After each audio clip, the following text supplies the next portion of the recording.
महाराज की जय, कबीर साहब की जय।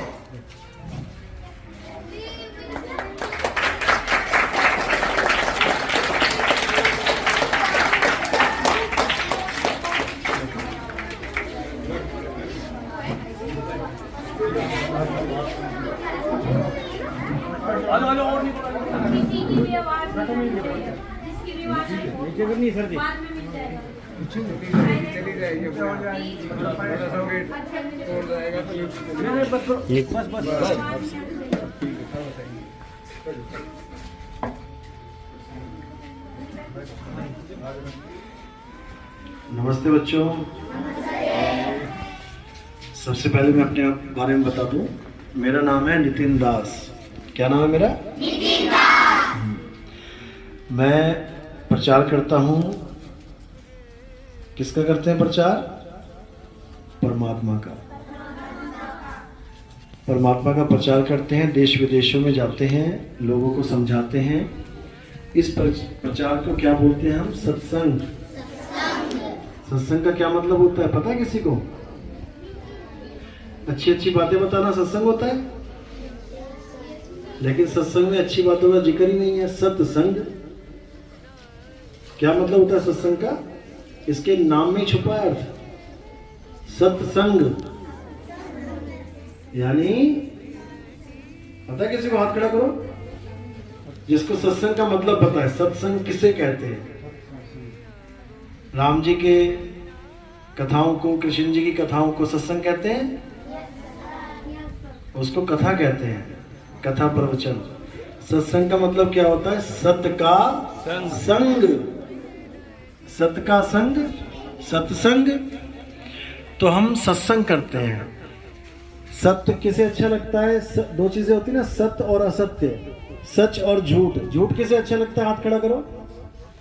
झूठ किसी को अच्छा नहीं लगता, बहुत अच्छी बात है। सत्य किसे अच्छा लगता है? टीचर भी बोलते हैं ना, सच बताओ। हर बंदा कहता है सच बताओ, सच सच सच। झूठा इंसान किसी को पसंद नहीं आता। अगर कोई झूठ बोलता पकड़ा जाए तो उस पर जल्दी कोई विश्वास भी नहीं करता। हाथ नीचे कर लो। एक लड़का था ना जो बकरियां भेड़ चराने जाता था और कहता था शेर आया शेर आया। एक बार झूठ बोला, पकड़ा गया। झूठ दूसरी बार झूठ बोला, पकड़ा गया। तीसरी बार बोला, पकड़ा गया। चौथी बार में सच में शेर आ गया तो कोई गया बचाने उसे? क्योंकि वो झूठा सिद्ध हो गया। अगर वो सच्चा होता तो जरूर लोग जाते और गए भी थे, लेकिन वो झूठा सिद्ध हो गया, इसलिए गड़बड़ हो गया। तो अब हमने क्या करना है? हमने भी अपने जीवन में सत्य को धारण करना है, तब हम क्या बनेंगे? सत्संगी। अब सत्य होता क्या है उसको समझ लेना है, क्योंकि इस दुनिया में दो ही चीजें हैं, सत्य और असत्य। या सच है या झूठ है, तीसरी तो कोई चीज है ही नहीं। तो क्या है सच, क्या है झूठ? आज हम इसको जानेंगे, आज इसको पहचानेंगे। तो पहले ये बताओ कि मंदिर कौन कौन जाता है? सब जाते हैं। घर वाले मंदिर में, गली वाले मंदिर में? घर वाले में। घर वाले मंदिर में भगवान है ना। गली वाले मंदिर में कौन जाता है? गली वाले मंदिर में। गांव वाले में जाते हो? तो फिर घर वाले मंदिर में कमी नहीं है क्या? कोई कमी है? तो फिर बाहर जाने की क्या जरूरत पड़ी? घर में चाय बना रहे हैं, चीनी है, चाय पत्ती, सब कुछ है। सब कुछ होते हुए दुकान पे जाएंगे कभी? तो फिर क्यों जाते हैं हम? कारण क्या है? घर में भी मंदिर है, उसमें भी मूर्ति है। बाहर भी मंदिर है, उसमें भी मूर्ति है। क्यों जाते हैं पता है? चलो मंदिर जाते क्यों? क्या करने जाते हो? पूजा करने। तो घर में भी हो जाती है ना। मन्नत मांगने कौन जाता है? कुछ मिल जाए, भगवान कुछ मिल जाए, पेपर में नंबर अच्छे आ जाएं। आज मैडम मारे नहीं, आज मैंने काम नहीं किया, भगवान जी। होता है। हम अपने मन की इच्छाओं को पूरा करने के लिए मंदिर में पूजा करने, माथा टेकने, दर्शन करने, कुछ भी कह लो, हम वो करने के लिए मंदिर में जाते हैं। क्या करने के लिए? जो हमारे मन को चाहिए, जो हमें दुनिया से नहीं मिल रहा, पापा नहीं दे पा रहे, तो हम कहते हैं मंदिर ही जाना पड़ेगा। जो पापा दे सकते हैं उसको मांगने के लिए मंदिर जाएंगे क्या? पापा पॉकेट मनी देते हैं सुबह सुबह, बेटी स्कूल जा रही है, बेटा स्कूल जा रहा है, चलो 10 रुपए 20 रुपए दे दिए। अब वो मांगने के लिए मंदिर जाओगे क्या? भगवान जी 20 रुपए दे दो पॉकेट मनी, नहीं जाओगे। तो क्यों जाते हैं वहां पे? जब हमें कोई जरूरी चीज चाहिए होती है और हमारी दुनिया से बात नहीं बन रही होती है, तब हम मंदिर जाते हैं। इसको मन्नत कहते हैं, मन्नत मांगने जाते हैं। और उसके मन्नत के बदले में हम भी भगवान को कुछ देने का वादा कर देते हैं। होता है ना, हे भगवान मेरी ये मन्नत पूरी हो जाए तो मैं 2 किलो लड्डू चढ़ाऊंगा, मेरी ये मन्नत पूरी हो जाए मैं लेट लेट के आऊंगा। देखे ना मंदिर के पास कहीं लेट लेट के जा रहे हो तो उनसे पूछो भैया लेट के क्यों जा रहे हो? भगवान ने पैर दिए हैं, चल के जाओ। तो वो क्या कहते हैं, हमारी मन्नत पूरी हो गई जी, भगवान ने सुन ली, इसलिए हम लेट लेट के जा रहे हैं। लेकिन सबकी थोड़ी नहीं सुन ली, सब थोड़ी जा रहे लेट के। तो दुनियावी इच्छाओं को पूरा करने के लिए हम मंदिर में जाते हैं। लेकिन जो असली चीज है वो हमें ना मंदिर में मिलेगी, ना मस्जिद में, ना गुरुद्वारे में, ना चर्च में। उसको क्या बोलते हैं, वो क्या चीज है? उसको सत्य कहते हैं। सत्य, सत्य, सत्य का मतलब क्या होता है? सच। सच का मतलब होता है जो कभी ना बने ना बिगड़े। मंदिर में हमें क्या मिलेगा? मूर्ति बनाता है कोई, बनाता है ना, कंपनी में बनती हैं, रंगते हैं उसको, फिर पंडित जी उसमें प्राण प्रतिष्ठा करते हैं। तो मंदिर में हमें क्या मिल रहा है? वो मिल रहा है जो बदल जाता है। यानी पहले पत्थर था, उसको शेप में बनाया गया, फिर उसको कलर किया गया, फिर उसमें प्राण डाले गए, फिर उसको रख के उसकी पूजा की, यानी वो बदल रहा है। सच की क्वालिटी क्या होती है कि सच कभी बदलता नहीं है। जो आज है वो हमेशा रहेगा, जो कल था वो आज रहेगा, वो कभी बदलता ही नहीं है। जिसको नानक साहब ने बोला कि आद सच जुगाद सच है भी सच, नानक होसी भी सच। सच वो होता है जो कभी ना तो पैदा होता है ना उसका कभी नाश होता है। और असत्य क्या होता है? जो पैदा भी हो जाता है, जिसका नाश भी हो जाता है और पल पल बदलता भी है। तो क्या है सत्य और क्या है असत्य? बस इसको जानना है। अगर ये तुमने जान लिया तो समझ लो सारी उम्र के लिए तुम्हारा रास्ता खुल गया। जैसे टीचर्स के पास तुमने सीख लिया 2 2 जा, अब तुमने बचपन में सीख लिया, अब तुम बड़े हो जाओ, बूढ़े हो जाओ, कभी 2 2 जा 5 होगा? कभी नहीं होगा। यानी जो बचपन में तुमने सीख लिया वो सारी उम्र तुम्हारे काम आएगा, सारी उम्र। और कोई तुम्हें धोखा नहीं दे सकता। कोई नहीं कहेगा 100 और 100 300 होते हैं, क्योंकि तुम्हारे टीचर्स ने तुम्हें पढ़ा रखा है, डंडों से मार मार के सिखा रखा है कि 100 और 100 200 होते हैं, 300 नहीं होते। अब कोई बाहर का आदमी कितना ही कह ले कि 100 और 100 500 होते हैं, 400, नहीं मानोगे, क्योंकि तुम्हें ऐसे गुरु मिल गए जिन्होंने तुम्हें एकदम सही ट्रैक पे डाल दिया। इसी प्रकार अगर बचपन में तुम्हें यह समझ में आ जाए कि सत्य और असत्य क्या होता है तो तुम्हारा पूरा जीवन सफल हो जाएगा, पूरा जीवन। क्योंकि एक बार जो ज्ञान तुम्हें हो गया तुम उसको भुला ही नहीं पाओगे। 2 और 2 4 होते कब तक भूल जाओगे? तुम कितनी उम्र में भूल जाओगे? कितना उम्र लग जाएगा भूलने में? जिंदगी भर याद रखोगे, भूलने की चीज ही नहीं है। इसी प्रकार सांप काट लेता है ना, सांप को हाथ नहीं लगाना, ये कितने दिन याद रखोगे? सारी उम्र। कभी भी सांप दिखेगा भागोगे पीछे को, क्योंकि उससे बचना है। वो तुम्हारे जानलेवा है, वो उससे बचोगे तो बचे रहोगे। और भूल गए अगर कि सांप को हाथ नहीं लगाया जाता और लगा दिया तो मारे गए। इसी प्रकार अगर आज तुमने ये समझ लिया कि क्या है सत्य और क्या है असत्य, तो सारी उम्र तुम्हें कोई बेवकूफ नहीं बना पाएगा। बस इतना समझ लो, हमारा क्या काम है? हमारा काम है सत्संग करना। सत्संग मतलब तुम्हें सत्य के संग जोड़ देना, ताकि असत्य तुम पे हावी ना हो पाए। तुम असत्य से बच के रहो, हमेशा झूठ से बच के रहो। क्योंकि तुमने देखा है ना कि जितने ठग होते हैं, ठग क्या करते हैं? 3 तरह की कैटेगरीज होती है। एक होता है चोर, एक होता है डाकू, एक होता है ठग। इन तीनों में क्या फर्क है? काम एक ही है इनका, लूटना। लेकिन जब चोर लूटता है तो वो भगवान से ये अरदास करता है कि हे भगवान, जिस घर में आज मैं जा रहा हूं उस घर में कोई ना हो, या फिर हो तो गहरी नींद में सो रहे हो, तो उसका काम पूरा हो जाता है। डाकू क्या कहता है, वो ये नहीं बोलता कि भगवान कोई घर में ना हो, उसके वो बंदूक होती है, कहता है घर में होगा कोई बात नहीं, देख लेंगे।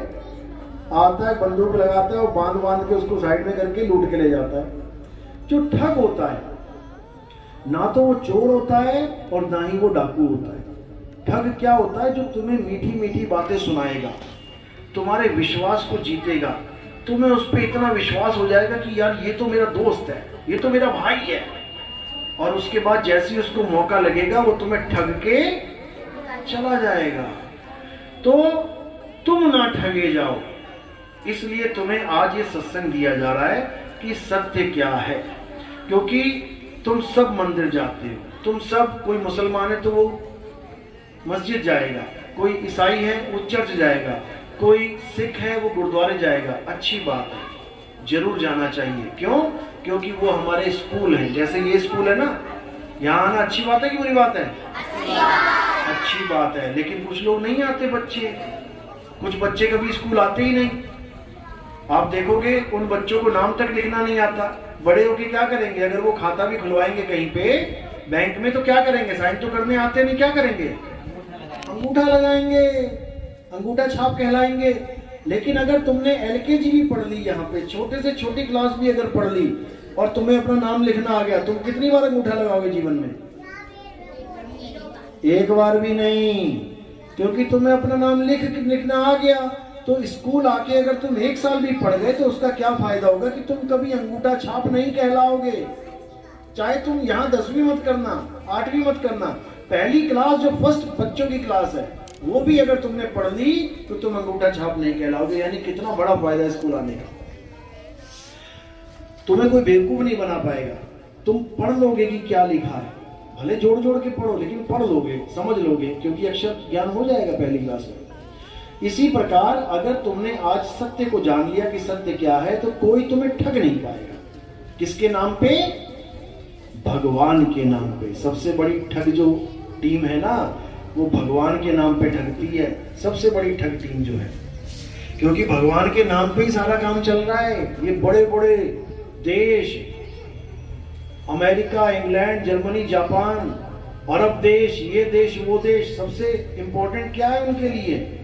हम क्रिश्चियन हैं, हम मुस्लिम हैं, ये क्रिश्चियन कंट्री है, ये इस्लामिक कंट्री है। सबसे पहले धर्म को आगे रखते हैं, उसके बाद देखेंगे कि क्या करना है क्या नहीं। तो हमने क्या जानना है? हमने केवल ये जानना है कि सत्य क्या है और असत्य क्या है, बस। इसके अलावा कुछ नहीं करना है। तो सत्य और असत्य की डेफिनेशन क्या है, परिभाषा क्या है? जो चीज पैदा हुए, पले और मर जाए, जो पल पल बदले, वो असत्य है। क्या क्या है वो? असत्य में क्या आ गया? कौन पैदा होता है, कौन मर जाता है? कौन पैदा होता है, कौन मर जाता है? आदमी है? अच्छी बात है, बोलो बोलो। इस दुनिया में हर चीज पैदा होती है और मर जाती है। तुम पैदा हो रहे हो ना, शरीर मर जा रहा है। कुत्ता, बिल्ली, हाथी, घोड़ा, बकरा, कॉकरोच, मक्खी, मच्छर, पेड़ पौधे, जो भी तुम देख रहे हो A to Z पैदा हो रहा है, मर जा रहा है। यानी ये सब असत्य है। गीता में यही समझाया गया, हे अर्जुन, इस दुनिया में जो भी चीज दिख रही है वो असत्य है। क्यों? क्योंकि वो पल पल बदल रही है। छोटा सा बच्चा पैदा हुआ, 8 इंच 10 इंच का, धीरे धीरे धीरे धीरे धीरे धीरे बड़ा हो रहा है, बदल रहा है। जो चीज बदल रही है वो सत्य है या असत्य? असत्य है, वो असत्य है। अब अगर हम उसी असत्य की पूजा करें तो हम सत्य के पुजारी हुए कि असत्य के? असत्य के। अब पीपल का पेड़, बरगद का पेड़, तुलसी का पेड़, आम का पेड़, केले का पेड़, कोई भी पेड़ है, वो पैदा होता है, बड़ा होता है और खत्म हो जाता है। अगर हम उस पेड़ की पूजा करने लगे जो बदल रहा है पल पल, जो पैदा हो रहा है और नाश हो रहा है, तो हम किसके पुजारी हैं? सत्य की, क्या असत्य के? असत्य के। यानी हम जिसकी पूजा करने लग गए हैं अज्ञानता में, वो असत्य है। तो हम सत्य की पूजा कैसे करेंगे? जब वही असत्य, तो हम सत्य के पुजारी कैसे कहलाएंगे? कभी नहीं। इसी प्रकार ये जो शरीर है, छोटा सा शरीर बड़ा हुआ हुआ हुआ होता होता होता एक दिन खत्म हो गया, तो शरीर असत्य है कि सत्य है? असत्य है। इसी प्रकार हमारे शरीर, अब देवताओं के शरीर, छोटा सा देवता पैदा हुआ, कोई बड़ा हुआ हुआ होते जवान हो गया, जवान होके शरीर खत्म हो गया, चला गया। अगर हम उसकी पूजा करते हैं तो हम असत्य की पूजा कर रहे हैं कि सत्य की? बस इसी को समझना है। एक मूर्ति है, मूर्ति को बनाया जा रहा है, पहले वो पत्थर था, पत्थर को तराशा गया, यानी शक्ल बदल गई उसकी। अब जो तराश रहा है वो देख रहा है, 4 हाथ बनाऊं कि 2 हाथ बनाऊं, 4 सर बनाऊं कि 2 सर बनाऊं, 1 पैर बनाऊं कि 2 पैर बनाऊं, वो उसकी मर्जी है, जितनी मर्जी बना दे। तुम ऑर्डर दो, बन जाएगी। जब हम ऑर्डर देते हैं भगवान की मूर्ति बनाने का, हमसे पूछता है वो कलाकार, कितने सिर रखें, कितने पैर रखें, कितने हाथ रखें। हम जितना ऑर्डर देंगे वैसा बन के आ जाएगा। समझ रहे हो? तो हम क्या भगवान का ऑर्डर दे सकते हैं किसी को बनाने का? भगवान का ऑर्डर दे सकते हैं हम? तो क्या दे रहे हैं दुकान पे? भगवान को बनाने का ऑर्डर हम दे सकते हैं। हम भगवान को बनाएंगे, भगवान ने हमें बनाया है। बस इसको समझो, भगवान ने हमें बनाया है, हम भगवान को नहीं बना सकते। तो मंदिर में जो भगवान रखे हुए हैं वो किसने बनाए हैं? बस चित्रकार ने, कलाकार ने, शिल्पकार ने, इंसान ने वो मूर्तियां बनाई हैं। यानी इंसान भगवान को बना रहा है, कभी नहीं बना सकता। वो क्या बना रहा है? केवल एक मूर्ति पत्थर की। भगवान पत्थर के नहीं है। कौन से भगवान पत्थर के थे? राम जी, शंकर जी, हनुमान जी, शेरावाली माता, कोई थे क्या? अहिल्या थी क्या? अहिल्या, अहिल्या नाम सुना? अहिल्या कौन थी? वो एक ऋषि की पत्नी थी जिसको श्राप मिल गया था कि तू पत्थर की बन जा। अगर कोई अहिल्या पत्थर की बना दे तब तो समझ में आता है कि हाँ भाई अहिल्या पत्थर की थी। लेकिन कोई राम जी को पत्थर का बना दे, कृष्ण जी को पत्थर का बना दे और कहे कि ये राम जी हैं, पूजा करो, तो इसको कभी नहीं मानना है। ना हमारे राम जी पत्थर के थे, ना हमारे हनुमान जी पत्थर के थे। राम जी पत्थर के होते धनुष बाण कैसे चलाते? हनुमान जी पत्थर के होते पर्वत कैसे उठा के ले आते? ना राम पत्थर के, ना हनुमान पत्थर के। लेकिन हमें पत्थर का पुजारी बना दिया गया, क्योंकि जो हमें पूजा करवा रहा है वो जानता ही नहीं कि सत्य और असत्य में भेद क्या है। इसके लिए तुम्हें गीता पढ़नी पड़ेगी। गीता जरूर पढ़ना, क्योंकि हमारा धार्मिक ग्रंथ है वो। गीता जरूर पढ़ना। गीता नहीं पढ़ते हैं तो कोई भी कुछ भी बोलता है, चल पढ़ते हैं वहीं पे। गीता बहुत जरूरी है पढ़ना। जैसे तुम धीरे धीरे बड़े होने लगोगे, अपनी आदत में लेके आना कि मैं गीता का रोज कोई ना कोई श्लोक पढ़ूंगा और उसको याद करूंगा। तुम असत्य तो समझ में आ गया कि जितनी भी चीजें पैदा हो रही हैं, पल रही हैं, मर रही हैं, सड़ रही हैं, गल रही हैं, खराब हो रही हैं, ये सब असत्य है। इसमें सबके शरीर भी आ गए, चाहे वो राम जी का शरीर, चाहे हनुमान जी का शरीर, चाहे वो कृष्ण जी का, किसी का भी शरीर है जो बदल रहा है, एक ही फार्मूला है कि वो असत्य है। अब क्या है जो कभी बदलता नहीं है? क्या है जो कभी पैदा नहीं होता, कभी मरता नहीं है? क्या है जो खाता पीता नहीं है?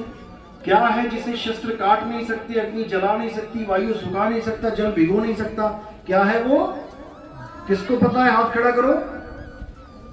पता है किसको? क्या है? नहीं पता? तुम हाथ मत खड़ा करो। पानी।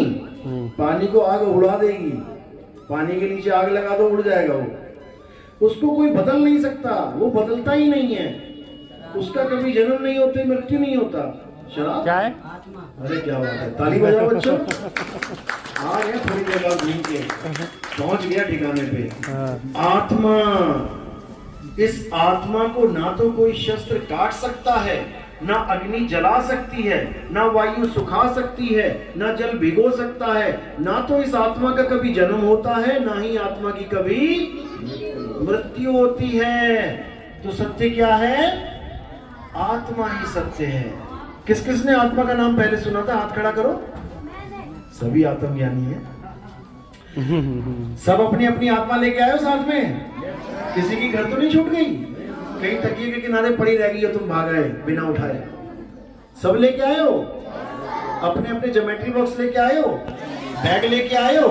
चप्पल लेके आए हो? सब अपनी अपनी चप्पलें पहचान लोगे ना अगर सबकी ऐसे रख दी गई तो एक साथ? क्यों? क्योंकि तुम लेके आए हो। तुम्हें पता है जो चीज मैं लेके आया हूं वो कैसी है। पेन लेके आए हो तो तुम्हें पता है मैं जो लेके आया हूं वो कैसा है। लेकिन लेके तो आत्मा भी आए हो ना। तुम आत्मा को लेके आए हो कि आत्मा तुम्हें लेके आई है? आत्मा तुम्हें लेके आई है। बहुत बढ़िया, क्लैपिंग कर दो जरा। यही सत्य है। अब तुम्हें का मतलब ये नहीं कि तुम शरीर हो। तुम शरीर हो कि आत्मा हो? आत्मा हो। तो ये शरीर कौन है? तुम आत्मा हो तो शरीर है। बढ़िया। कौन है? हाथ खड़ा करो। वेरी गुड, ताली लगाओ जरा एक बार। इसी को समझना है। ये बचपन में तुम्हारे दिमाग में घुस गई ना ये बात, तो इस दुनिया में कोई तुम्हें बेवकूफ नहीं बना पाएगा। परमात्मा के नाम पे, आत्मा के नाम पे, भगवान के नाम पे नहीं तो पत्थर ही भुजवा देंगे सारे। तुम्हारे पीछे दो कुत्ते पड़ जाए, सामने 50 फुट की हनुमान जी की मूर्ति है और सामने 6 फुट का एक आदमी खड़ा है डंडा लेके, किसकी तरफ भागोगे? आत्मा की तरफ नहीं भागना है। रुक जाओ, सवाल सुन लो पहले। सवाल सुनो पहले। तुम्हारे पीछे दो कुत्ते पड़ गए हैं काटने के लिए, सामने 50 फुट की हनुमान जी की गदा लेके मूर्ति खड़ी है और थोड़ी दूर पे एक 6 फुट का आदमी खड़ा है केवल एक डंडा लेके, किसकी तरफ भागोगे बचने के लिए? आदमी की तरफ। क्यों? वो हनुमान जी है, 50 फुट के गदा भी है, उसकी तरफ क्यों नहीं भागोगे? वो मूर्ति है, पत्थर की मूर्ति है। यानी तुम आदमी की तरफ भागोगे बचने के लिए और पूजा करने के लिए किसकी तरफ भागते हो? पूजा करने के लिए तुम मूर्ति की तरफ भागते हो, आदमी को छोड़ के। आदमी तुम्हें बचा लेगा, मूर्ति नहीं बचा पाएगी। पता है क्यों? कारण क्या है? भगवान की मूर्ति है तब भी नहीं बचा पाएगी। क्यों है? असत्य तो वो भी है जो सामने 6 फुट का शरीर खड़ा है। शरीर तो असत्य है, उधर मूर्ति है वो भी असत्य है, शरीर है वो भी असत्य है, लेकिन उसके पास क्यों भाग रहे हो? क्यों भगा देगा? हनुमान जी नहीं भगा सकते क्या? गदा है उनके पास। क्या कमी है उनमें? वो चल नहीं सकते। अच्छा, क्यों नहीं चल सकते? अरे पत्थर के हैं तो ये भी तो मिट्टी का शरीर है। शक्ति नहीं, शक्ति क्यों नहीं है? शक्ति का मतलब होता है एनर्जी, एनर्जी उसमें भी है। आत्मा नहीं है। कौन बोला ये? सब बोले। बहुत अच्छी बात है, जोर से बोलना होता है। जब सच बोलते हो बुलंद आवाज में बोला करो ताकि सबको सुनाई दे। क्योंकि उस मूर्ति में आत्मा नहीं है, चलो मान लिया, और उस आदमी में आत्मा मान लिया ना। अब पंडित जी को बुला के प्राण प्रतिष्ठा करवा देते हैं मूर्ति की। मूर्ति में प्राण डलवा देते हैं, डल गए। अब किसकी तरफ भागोगे? आदमी की तरफ कि मूर्ति की तरफ? अच्छा, मूर्ति की तरफ भागोगे। सोच लो। तो वो प्राण तो डाले थे ना पंडित जी ने, क्या कमी रह गई? अरे तो प्राण डल गए तो आत्मा तो आ गई ना। क्योंकि प्राण वो डाल ही नहीं सकते। क्या मुर्दे में प्राण डाल सकता कोई? तो मूर्ति में कैसे डल जाएगा? अगर पंडित जी के अंदर इतनी ताकत हो, मंत्रों में इतनी ताकत हो, तो शमशान घाट बंद कर दो।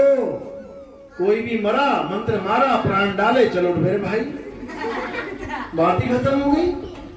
कोई किसी में प्राण डाल ही नहीं सकता।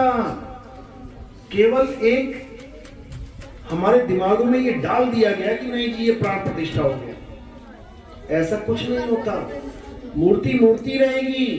प्राण डलने का मतलब होता है कि उसमें एक्टिविटी आ जाना। जैसे एक जीवित प्राणी है, देखो प्राण चल रहे हैं, ये प्राण है, इसी को प्राणायाम करवाते हैं, जैसे प्राणायाम।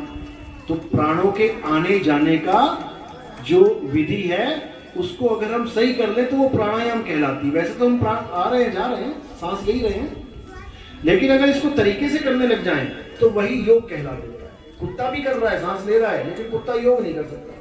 बाबा रामदेव जितना मर्जी जोर लगा ले, कुत्ते को योगी नहीं बना सकता।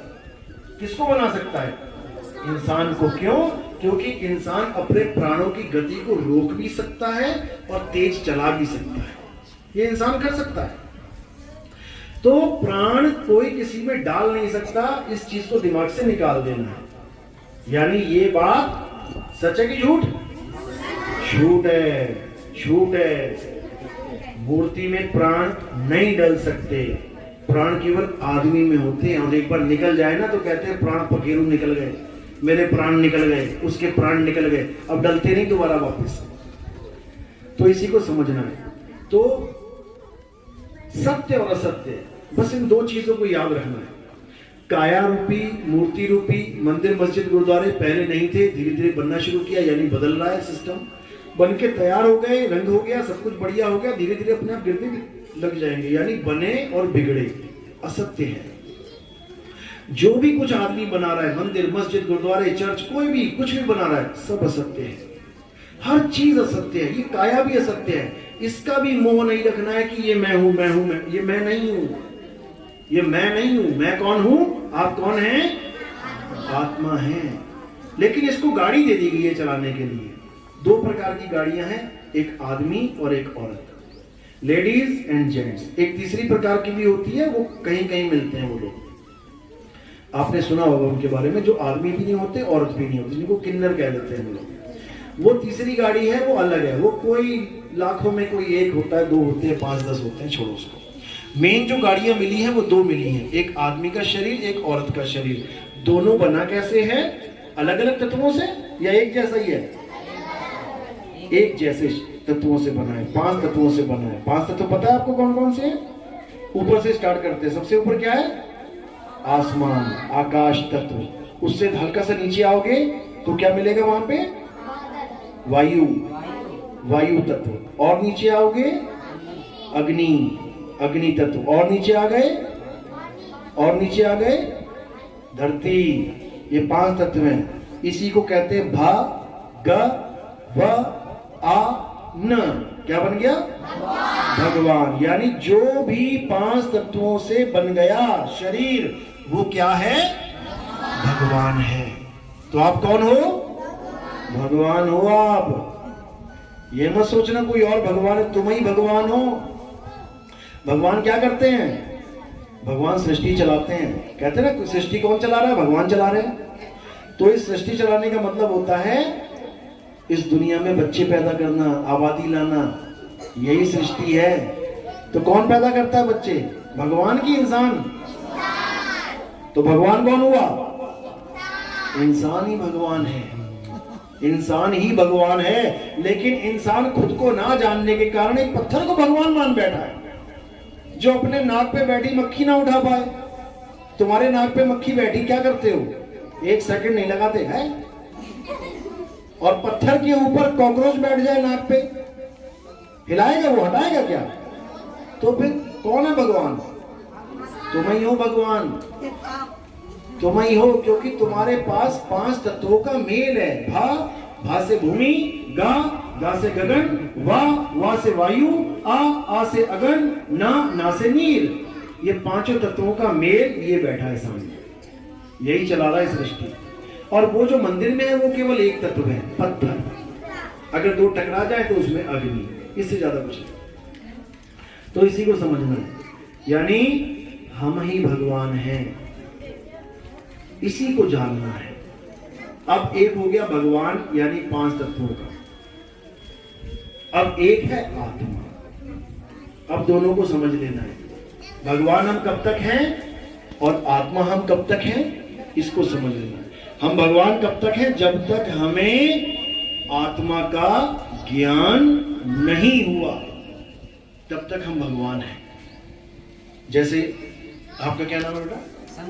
शंकर। ये तो भगवान शंकर ही हैं। सुनो, अब ये शंकर कब तक है? यानी अपने आप को ये शंकर कब तक मानेगा? जब तक इसको ये समझ में नहीं आ गया कि मैं एक आत्मा हूं, तब तक ये अपने आप को शरीर ही मानेगा, चाहे कोई कुछ भी कर ले। ये मान ही नहीं सकता कि मैं शरीर नहीं हूं। आप शरीर हो या आत्मा? आत्मा हो, बहुत अच्छी बात है। कौन कौन लड़का है हाथ खड़े करो, कौन कौन लड़कियां हैं हाथ खड़े करो। लड़कों ने कर दिया, लड़कियों ने कर दिया। अभी बोल रहे थे हम शरीर नहीं हम आत्मा हैं। लड़का और लड़की क्या है? लड़का और लड़की क्या है? शरीर। आधे ने उठाया, आधे ने क्यों नहीं उठाया? अगर मैं कहता कौन आत्मा है, आत्मा हाथ खड़े करो, तो सभी आत्मा है। जब मैं कहूंगा लड़का कौन है, तो केवल लड़के उठा रहे हैं। क्यों? क्योंकि वो शरीर मान रहे हैं अपने आप को, वो अपने आप को लड़का मान रहे हैं, इसलिए तो उठा रहे हैं। जब मैं कहूंगा लड़की हाथ उठाओ, कोई लड़का उठा देगा ना तो हंसेंगे, तो है लड़की है लड़की है। ऐसा ही होता है, क्योंकि जब तक हमें आत्मा का ज्ञान नहीं हो गया तब तक हम अपने आप को लड़का लड़की आदमी औरत मानेंगे ही मानेंगे। कोई ऑप्शन ही नहीं है हमारे पास तीसरी। इसको समझ लो। और जब हम अपने आप को आत्मा जान लेंगे तो ना हम आदमी ना हम औरत, हम शरीर है ही नहीं। और जब हम शरीर नहीं है तो हम 100% आत्मा है। और जब हम 100% आत्मा है तो मृत्यु किसकी होगी? हम मरेंगे कि नहीं? हम मरेंगे कि नहीं? क्यों? क्योंकि हम बस जिस दिन तुम्हारे दिमाग में ये चीज फिट हो गई ना कि मैं आत्मा हूं, मैं कभी नहीं मर सकता, उस दिन से तुम्हारे जितने भी भय हैं, जितना भी डर है, अगला जन्म कैसा होगा, कुत्ता बिल्ली बकरा ना बन जाऊं, ऐसा ना हो जाए वैसा ना हो जाए, सब खत्म हो जाएगा। उसके बाद तुम्हें किसी चीज की जरूरत ही नहीं पड़ेगी। फिर आप हो जाओगे आत्मज्ञानी। क्या हो जाओगे? बस जिस दिन तुम आत्मज्ञानी हो गए उस दिन तुम कौन से धर्म में आ जाओगे? हमारा धर्म क्या है? हिंदू कौन है? कोई मुस्लिम है यहाँ पे? मुस्लिम है कोई? सिख है कोई? ईसाई है कोई? हाँ, हो सकते हैं बिल्कुल। हिंदू धर्म को कन्वर्ट आजकल किया जा रहा है। हिंदू धर्म को देखो कन्वर्ट कर सकते हैं कोई भी। कोई ईसा मसीह वाले आ गए, मुस्लिम आ गए, वो कर सकते हैं। हिंदू धर्म कन्वर्ट होता ही आया है। आप केरल में चले जाओ, 50% हिंदू कन्वर्ट हो गया। क्यों हो गया पता है? क्या कमी थी हमारे धर्म में? हमारे धर्म में ये कमी थी क्योंकि हिंदू हमारा धर्म है ही नहीं। कौन कौन हिंदू है? क्या हमारा धर्म हिंदू है? हमारा धर्म हिंदू नहीं है, हमें हिंदू बना दिया गया है। हमारा धर्म क्या है? सनातन धर्म। सनातन का नाम सुना किसी ने? सनातन धर्म ज्यादा नहीं सुना होगा बच्चों ने। जब बड़े हो जाओगे तब सुनने में आएगा तुम्हें, लेकिन आजकल तो खूब हल्ला मचता है, समझ में आ जाएगा। हमारा जो धर्म है वो है सत्य सनातन धर्म। हिंदू को मुस्लिम बना सकते हैं, मुस्लिम को ईसाई बना सकते हैं, ईसाई को सिख बना सकते हैं, सिख को फिर हिंदू बना सकते हैं, लेकिन सनातनी को कोई ना हिंदू बना सकता है, ना मुसलमान, ना सिख, ना ईसाई। इस धर्म की ये विशेषता है।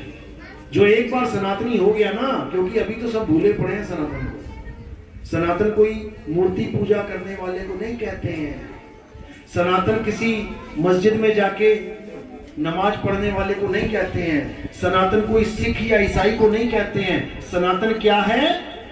अध्याय 2 24वां श्लोक जब गीता में पढ़ोगे तो क्या लिखा है उसमें? हे अर्जुन, जो अपनी आत्मा को जान लेते हैं, जो अपनी आत्मा को जान लेते हैं वही सत्य सनातनी है।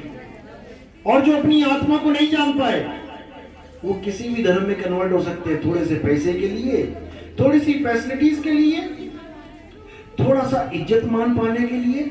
हिंदू धर्म में ब्राह्मणों ने शूद्रों को मंदिर में एंट्री बंद करवा दी। नहीं जी, ये लोग ये तो नीच जात वाले, हटाओ इनको। ईसाइयों ने देखा बहुत अच्छा मौका है, जिनको इज्जत नहीं दी जा रही हम देंगे उसको इज्जत। आया, गले लगाया, फैसिलिटीज दी कि हम तुम्हारे बच्चों की देखरेख करेंगे, स्कूल खोलेंगे, हॉस्पिटल खोलेंगे।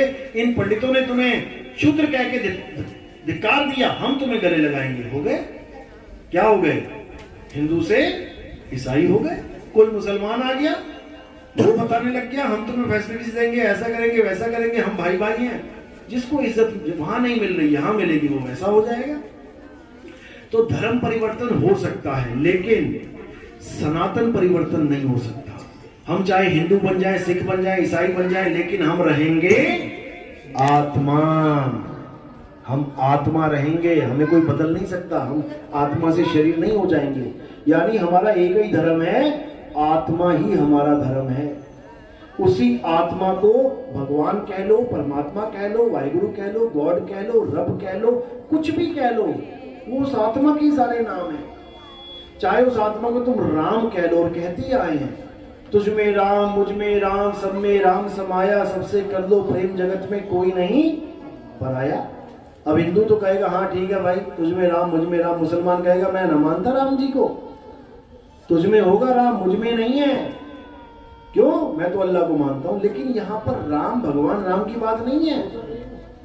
यहां पर राम कौन है? आत्म राम। आत्म राम, इसी आत्म राम की महिमा सबने गाई है हर धर्म में, लेकिन जान ही नहीं पा रहे। ईसाइयों में क्या बोलते हैं? भगवान कौन है? होली स्पिरिट बोलते हैं ना, होली स्पिरिट, पवित्र आत्मा, पवित्र आत्मा कहते कि नहीं? अब पवित्र आत्मा क्या है? पवित्र आत्मा है क्या? क्या ईसा मसीह पवित्र आत्मा है? ईसा मसीह का तो शरीर दिखा रखा है वहां पे कि शरीर ही ईसा मसीह है, उनको टांग दिया गया, क्रूज पे चढ़ा दिया गया। करा ना? किसको? शरीर को कि आत्मा को? शरीर को। तो जितना मर्जी जोर लगा ले, केवल शरीर को मार सकते हैं, आत्मा को नहीं।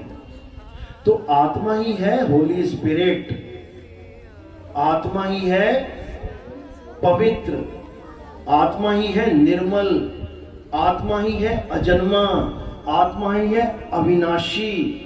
चाहे उसको होली स्पिरिट कह के पूजा कर ले ईसाई, चाहे हिंदू उसको आत्मदेव करके पूजा कर ले। हे अर्जुन, तू और मैं शरीर नहीं, हम आत्मा हैं।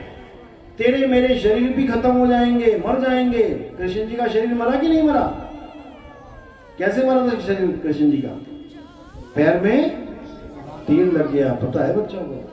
पैर में तीर लग गया, यानी कि पैर में तीर लगा, शरीर का एंड हो गया। जिसका एंड हो जाए वो असत्य है कि असत्य है?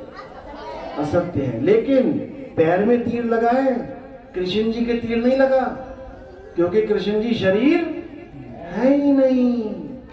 हे अर्जुन, तू और मैं आत्मा है। आत्मा को तीर मार के देखा है कोई? नैनम छिन्नन्ति शस्त्राणि नैनम दहति पावका। हे अर्जुन, इस आत्मा को ना तो कोई शस्त्र काट सकता है, ना अग्नि जला सकती है, ना वायु सुखा सकती है।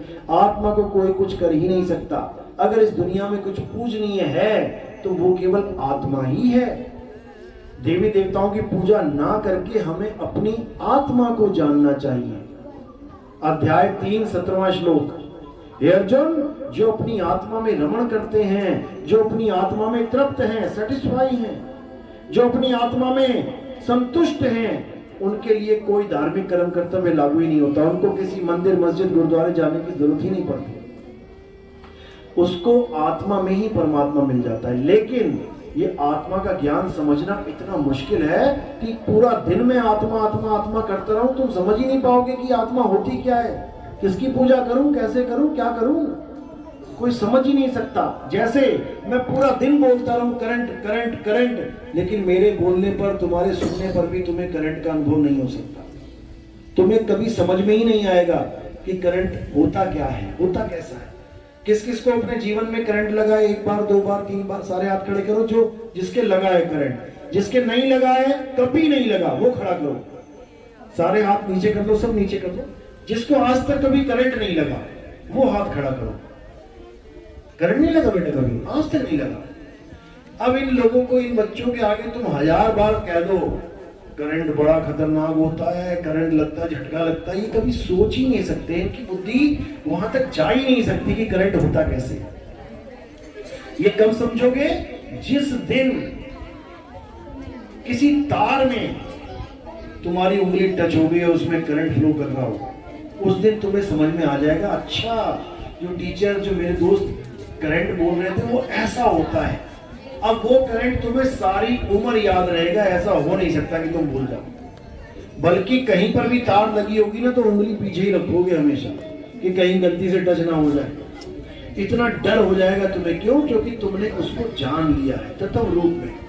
इसी प्रकार ये आत्मा का ज्ञान तुम तब समझ पाओगे जिस दिन तुम आत्मा को टच कर पाओगे, क्योंकि आत्मा तुम्हारे पास ही है, लेकिन तुम उसको टच करने की विधि नहीं जानते कि मैं कैसे उसको टच करके जानूं कि मेरी बॉडी को कौन चला रहा है।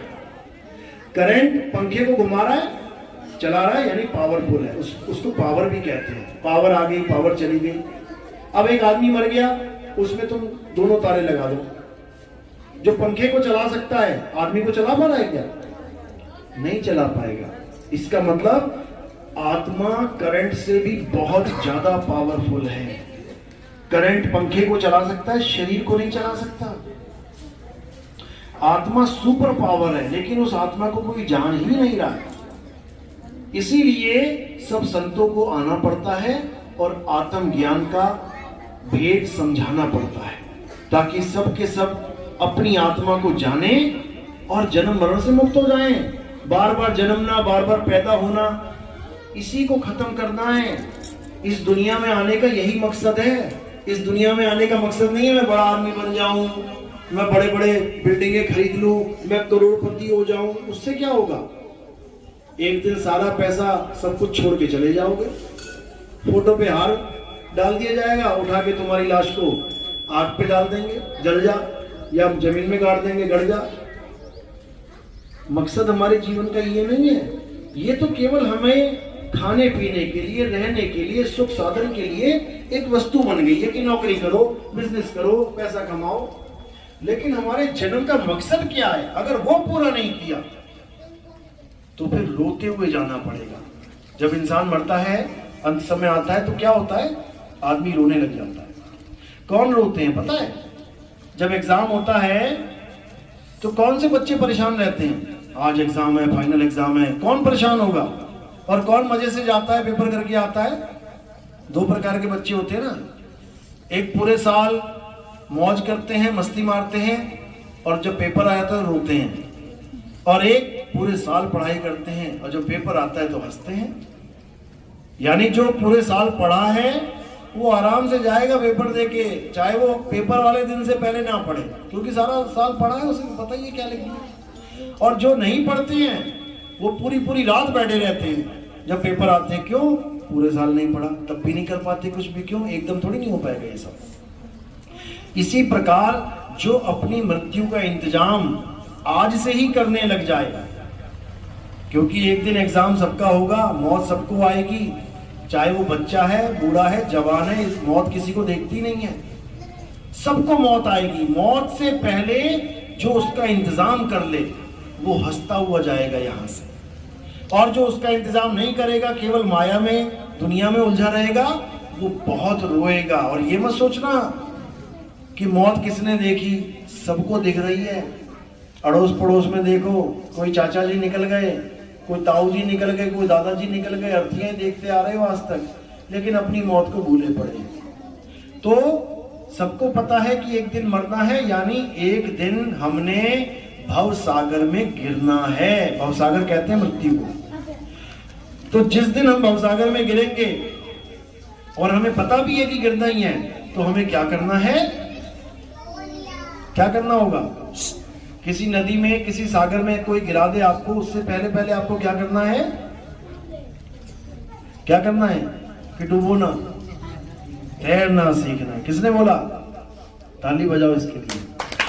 बस यही काम करना है और कुछ नहीं करना है। पेपर हैं तो पढ़ाई शुरू कर दो आज से। कोई स्पोर्ट्स करता है तो प्रैक्टिस कर दो आज से शुरू। कोई एग्जाम बीट करना चाहता है तो भैया आज से तैयारी कर ले। कोई कुछ भी काम करना चाहता है आज से ही शुरू कर दो, तो वो काम तुम्हारे लिए बिल्कुल आसान हो जाएगा। इसी प्रकार भवसागर मृत्यु से बचना है तो तैरना सीख लो। जब तैरना सीख लिया तो कल छोड़ो आज आ जाएगा, कोई फर्क नहीं पड़ता। इसीलिए कबीर साहब कह रहे हैं कि जिस मरने से जग डरे मेरे मन आनंद, और मरने पर ही पाइए पूर्ण परमानंद। मरता मरता जग मुआ, मरना जाने ना कोई, और ऐसी मरनी जो मरे और न मरना हो। संतों के आने का कारण बाबा नानक, रविदास जी महाराज, मीराबाई, संत तुकाराम, संत नाबाजी, पलटू जी, जितने भी संत तुम्हें दिखाई देंगे, उनका एक ही मकसद है, कैसे भी इस जीव को यानी आप लोगों को भव सागर से पार होना बता दिया जाए, सत्य का साथ कैसे करना है वो बता दिया जाए। तो जब अंत समय आएगा तो इस शरीर को हमने छोड़ना है और अपनी आत्मा में रमण करना है, बस इसके अलावा कुछ नहीं करना है। तो अगर ये प्रोसेस आपने कर दिया तो आपकी मृत्यु होगी ही नहीं। ये मत समझना शरीर की नहीं होगी, शरीर पड़ा होगा किनारे लेकिन तुम नहीं मरोगे। जैसे रात में जब तुम सोते हो तो शरीर कहां पड़ा होता है? बेड पे। और तुम कहां होते हो? कहां होते हो? तुम सपने में दोस्तों से मिल रहे होते हो, जंगल में घूम रहे होते हो, गाड़ी में बैठ के घूम रहे हो, कोई हवाई जहाज में सफर कर रहा है, कोई चॉकलेट खा रहा है, कोई शादी में डांस कर रहा है, और शरीर कहां पड़ा है? बेड पे। समझ रहे हो? यानी तुम शरीर से अलग हो गए वहां पे। अब उस शरीर के ऊपर से कोई सांप गुजर जाए तो तुम्हें क्या फर्क पड़ेगा? कुछ भी नहीं। और अभी बैठे और सांप आ गया ऊपर से गुजरने लग जाए तो क्या होगा? भागोगे। ये फर्क पड़ेगा। जिस मरने से जग डरे मेरे मन आनंद, यानी तुम शरीर से अलग हो जाओगे, उसके बाद शरीर मरे कटे जले तुम्हें कोई मतलब ही नहीं है उससे। जिस मरने से जग डरे मेरे मन आनंद, मरने पर ही पाइए पूर्ण परमानंद। यानी जिस दिन तुम शरीर से अलग होना सीख गए, यानी तुमने आत्मा का ज्ञान प्राप्त कर लिया, जैसे ही शरीर मर रहा है तुमने क्या करना है? एकदम स्विच करना है। कैसे? शरीर से आत्मा में आ जाना है। जैसे बेड पे शरीर पड़ा है, तुम वहां से स्विच कर गए, कहां चले गए? जंगल में चले गए। अब शरीर से कोई मतलब नहीं है, टेढ़ा पड़ा है, एड़ा पड़ा है, उससे कोई मतलब नहीं है।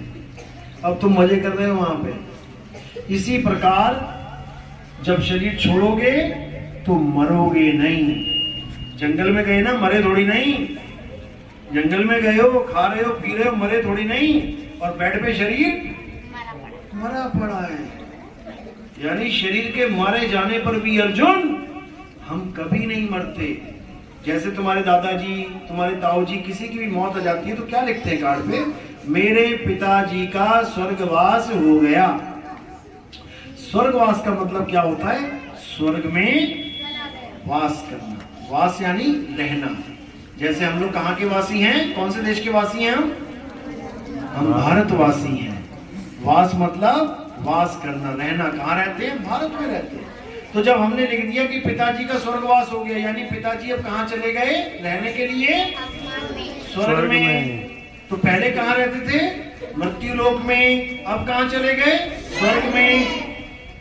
तो मरा कौन? तो लिखा मेरे पिताजी की मृत्यु हो गई। पिताजी का तो ट्रांसफर हो गया, दिल्ली से बम्बई चले गए। किसी के पापा का दिल्ली से बम्बई ट्रांसफर हो गया, मेरे पिताजी मर गए। अरे मरे थोड़ी नहीं है, पहले दिल्ली में रहते थे, मुंबई में रहने चले गए। मरे थोड़ी नहीं है। तो पहले मृत्यु लोक में रहते थे, अब स्वर्ग लोक में रहने चले गए। मरा कौन फिर? कौन मरा? बस इसको समझ लो। शरीर मरा। शरीर तुम्हारे पापा थे ही नहीं। शरीर कौन था? शरीर क्या है? शरीर असत्य है। 5 तत्व का पुतला, हवा, पानी, आग, धरती शरीर है। तो तुम्हारे पापा कौन है? हवा है या आग है या धरती है या आकाश है या जल है? इन 5 में से पापा कहोगे किसी को? ये बाहर देखो, आसमान है, हवा है, धरती है, पानी है, अग्नि है, किसी को पापा बोलोगे?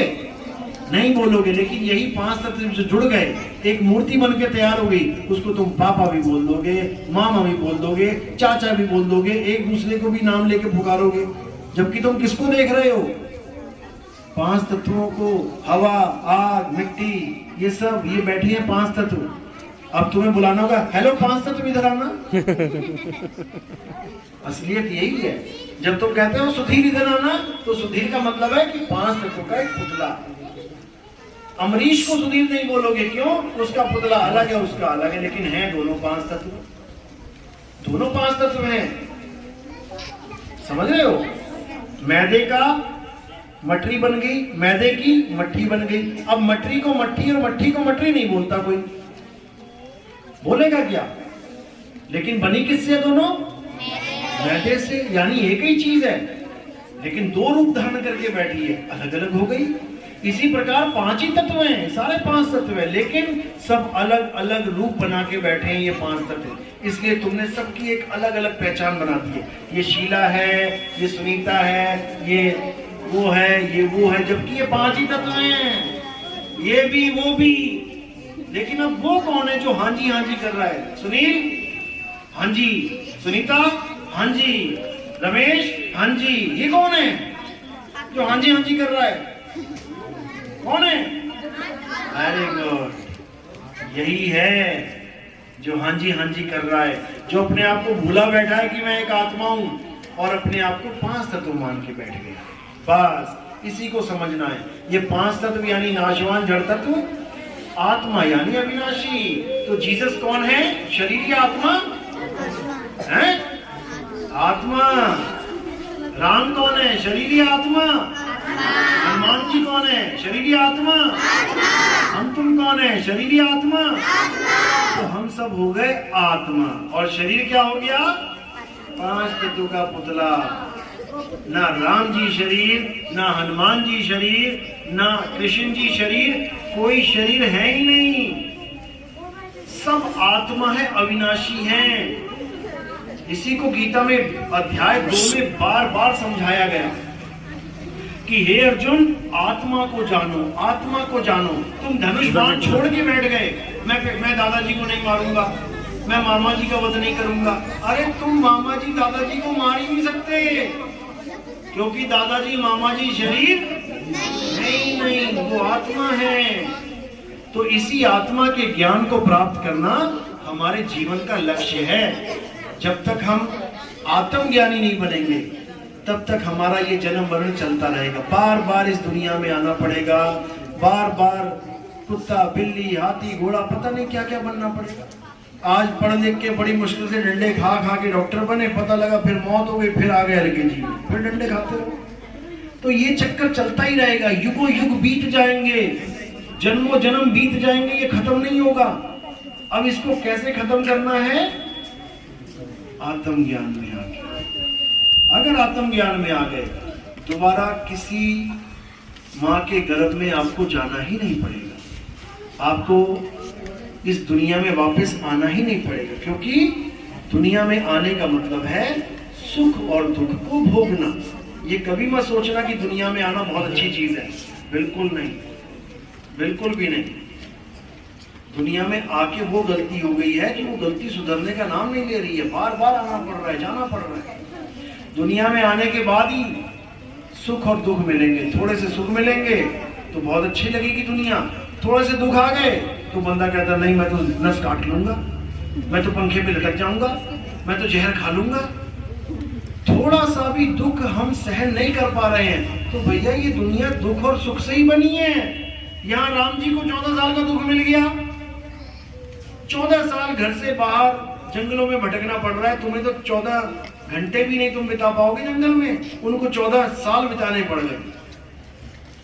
इतने बड़े बड़े दुख मिले भगवानों को भी, तो हमें तुम्हें नहीं मिलेंगे क्या? मिलेंगे। यानी सुख और दुख दोनों को सहने के लिए तैयार रहो। अगर कोई सुख आ गया तो कभी ये मत सोचो कि हमेशा रहेगा, थोड़े दिनों का है भाई। और कभी कोई दुख आ गया तो ये मत सोचो हमेशा रहेगा। बंदा सोचता है मेरे जीवन में दुख आ गया इसका मतलब मैं ऐसा ही रहूंगा दुखी, कभी नहीं। बस 2, 4, 5, 10 दिन बाद देखना, फिर कोई ना कोई सुख आ जाएगा, फिर खुश हो जाओगे, फिर दुख आ जाएगा, फिर रोने लग जाओगे। तो ये जीवन है, ये चलता रहेगा। अब तुमने क्या करना है? इन दोनों को देखना है। केवल सुख आ गया देखो, नोट कर लो, आज सुख आ गया, कितने दिन रहेगा देख लेना, जैसी जाएगा तारीख ले लेना, भाई इतने दिन का सुख है।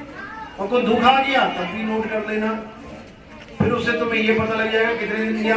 अब जो चीज ज्यादा मिल रही है तुम्हें, उसके हिसाब से तुम्हें पता लग जाएगा कि पिछले जन्मों में मैंने अच्छे काम किए कि बुरे काम किए। क्योंकि अच्छे काम किए हैं तो सुख ही सुख आएगा, बहुत ज्यादा, दुख कम आएगा। ऐसा नहीं होगा कि दुख नहीं आएगा, आएगा, किसी भी रूप में आ सकता है। पैसे का सुख ज्यादा आ गया, ज्यादा आराम करने लग गए, पता लगा बीपी हाई हो गया, शुगर आ गई, पता लगा किडनी फेल हो रही है। तो कोई ना कोई सुख और दुख चलता ही रहेगा। अब गरीबी आ गई, खूब मेहनत कर रहा है बेचारा, यूपी बिहार से आके एक आदमी खूब मेहनत कर रहा है, ना उसको शुगर, ना उसको बीपी, ना उसको कोई रोग, जो खा रहा है पच रहा है, बढ़िया मेहनत कर रहा है। तो गरीबी आ गई लेकिन सेहत मिल गई। तो कुछ ना कुछ अप एंड डाउन चलता रहेगा जीवन में। कभी ये नहीं सोचना कि मैं निराश हो जाऊं, कभी नहीं। सुख और दुख दोनों से ऊपर आ जाना है। ना मुझे सुख चाहिए ना मुझे दुख चाहिए, जो जीवन में मुझे मिल गया मैं उसको ग्रहण करूंगा। कुछ दिन की बात है, उसके बाद समय बदल जाएगा। बस जो इस तरह से जीने लग जाएगा उसके जीवन में कोई सुख दुख का महत्व ही नहीं रह जाएगा, वो दोनों से न्यारा हो जाएगा। तो मुद्दा क्या है? अच्छी तरह रहना है, जीवन अच्छी तरह जीना है जो मालिक ने दिया है। कभी किसी के साथ झगड़े नहीं करने, खासकर धर्म के नाम पे। सब एक ही है, राम, अल्लाह, वाहिगुरु, गॉड, किशन। जब तुम जानोगे समझ में आ जाएगा कि वो आत्मा ही है, आत्मा के ही सारे नाम है। ये जितने नाम तुम लेके बैठे हो ना, जितने भी नाम हैं तुम लोग के, ये आत्मा के नाम है। लेकिन शरीर को देख के दे दिया गया है, नाम आत्मा का है लेकिन शरीर को देख के। क्योंकि अगर आत्मा ना हो, बच्चा पैदा हो जाए, केवल शरीर पैदा हो गया किसी के यहाँ, बच्चा पैदा हो गया, आत्मा नहीं है उसमें, तो क्या नाम रखेंगे उसका? कुछ भी नहीं, क्योंकि नाम आत्मा का रखा जा रहा है। शरीरों को तो केवल देख के, लड़का पैदा हो गया तो उसका नाम रख देंगे सुमित कुमार, लड़की पैदा हो गई तो उसका नाम है सुमिता कुमारी। लड़का हो गया तो जैसे नानक साहब का नाम रख दिया नानक, लड़की पैदा हो गई तो नाम रख दिया नानकी, उनकी बहन। लड़का पैदा हो गया बलविंदर सिंह, लड़की पैदा हो गई बलविंदर कौर। तो शरीर देख के नाम रखा जा रहा है, लेकिन नाम आत्मा को दिया जाता है, शरीरों को नहीं। वरना बिना आत्मा के बच्चा पैदा हो जाए, रखो उसका नाम, कोई ना रखेगा। 5 तत्व का पुतला है, मिट्टी है, मिट्टी में दबा देंगे। तो क्या करना है? जीवन को अच्छे से जीना है, धर्म के नाम पे लड़ना नहीं है, बल्कि लोगों को समझाना है कि आत्मा को जानो, आत्मा ही सत्य है। ये जो पर्चा आप हाथ में लेके बैठे हो, इसमें अच्छी तरह लिखा गया है, समझाया गया है। इसमें एक स्कैनर है, क्या करना है? जैसे हम पेटीएम स्कैन करते हैं, ऐसे ही आप जैसे इसको स्कैन करोगे घर जाके मोबाइल में, वहां पर लिख के आ जाएगा यूट्यूब। आप उसको टच करोगे तो हमारा चैनल खुल जाएगा। फिर आपने जब भी आपको समय लगे, मैं ये नहीं कह रहा पढ़ाई करो छोड़ के सत्संग में चले जाना, नहीं, पढ़ना भी है, लिखना भी है, सब कुछ करना है, लेकिन आत्मा के बारे में जानते रहना है, आगे से आगे, आगे से आगे। क्योंकि बेटा एक दिन तुम्हें ये शरीर छोड़ना है। जैसे टीचर तुम्हें एग्जाम की तैयारी करवाते हैं, ऐसे ही संत महात्मा तुम्हें मौत की तैयारी करवाते हैं। मौत आनी ही आनी है, चाहे तुम किसी भी धर्म में चले जाना। मरने से पहले कैसे मरना है, कैसे शरीर को छोड़ना है, ये तुम्हें सब समझ में आ जाएगा सत्संग सुन के। तो जो स्कैन नहीं कर पाएगा वो वैसे भी आप सर्च कर सकते हैं। आप लिखेंगे नितिन दास के सत्संग, तो आपको सामने सत्संग आ जाएंगे, आप सुनना, आपको समझ में आएगा। चलो, मेरी बात किस किस को समझ में आई? 100 में से 1%, 100 में से 1%, 1% ओनली। 100 में से 50% किसके समझ में आई? 100 में से 100 किसके आई? बहुत अच्छी बात है। तो सत्य और सत्य को याद रखना। कल को कोई भी कहेगा पूजा करो, तो तुम्हें पता लग जाना चाहिए कि मैं सत्य की पूजा कर रहा हूं कि असत्य की। समझे? सत्य की पूजा है आत्मा की पूजा, और असत्य की पूजा है नाशवान तत्वों की पूजा। चलो, तो आज का सत्संग यही समाप्त करते हैं। बोलिए सतगुरु बंदी छोड़ सतगुरु सत्य कबीर साहिब की।